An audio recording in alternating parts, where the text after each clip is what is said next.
আচ্ছা, আমরা যে ডেটাগুলো পেয়েছি এক্সপেরিমেন্ট করে সেই ডেটাগুলো হচ্ছে এরকম।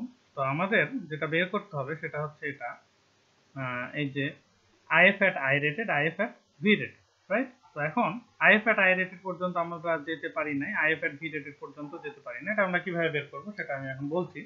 সেটা হচ্ছে আমাদের যে এই যে গ্রাফটা আছে এটা অবশ্যই একটা লিনিয়ার গ্রাফ হবে এবং এই ডেটাটা আমরা পাবো হচ্ছে এই জায়গা, এই জায়গা থেকে এই যে VOC curve, VOC IF X অ্যাক্সিসে বসাবো আর এই ওয়াই অ্যাক্সিসে ভিওসি বসালে ভিওসি ভার্সেস আইএফ একটা আমরা কার্ভ পাবো, রাইট? এখন আমাদের যে ভিওসি এটা রেটেড হচ্ছে 415 ভোল্ট, কিন্তু আমরা 415 ভোল্ট পর্যন্ত যাইতে পারি নাই।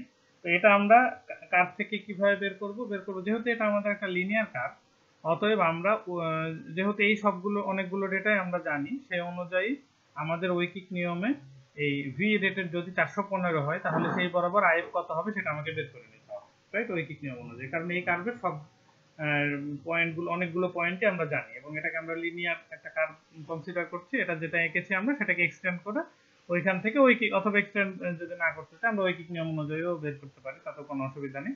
সেখান থেকে আমরা আইএফ অ্যাট ভি রেটেড বের করবো। ঠিক একই রকম ভাবে এই আইএফ অ্যাট আই রেটেড কিভাবে বের করবো সেটা হচ্ছে আমাদের কাছে আইএসসি কার্ভ আছে। এই আইএসসি কার্ভে আমাদের যে আই রেটেড সেটা হচ্ছে 350 মিলি অ্যাম্পিয়ার, এটা আমরা ইয়ে করবো আর কি। তো 350 মিলি অ্যাম্পিয়ার পর্যন্ত এটাতে আমরা কিন্তু যাই নাই, আমরা গিয়েছি 288।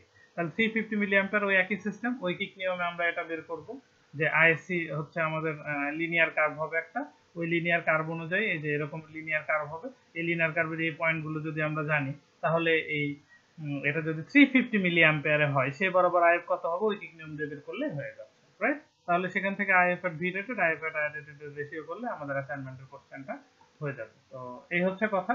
তাহলে আমি আবার বলে নিই, আমাদের হচ্ছে আই রেটেড হচ্ছে 350 মিলি অ্যাম্পিয়ার আর ভি রেটেড হচ্ছে 415 ভোল্ট। এটা এই পর্যন্ত যেহেতু আমরা যাই নাই সেই জন্য এগুলো আমাদেরকে অবশ্যই ঐকিক নিয়ম অ্যাপ্লাই করে সরল রেখা কনসেপ্ট থেকে আমাদেরকে বের করে নিতে হবে। এই হচ্ছে কথা। তো থ্যাংক ইউ ভেরি মাচ।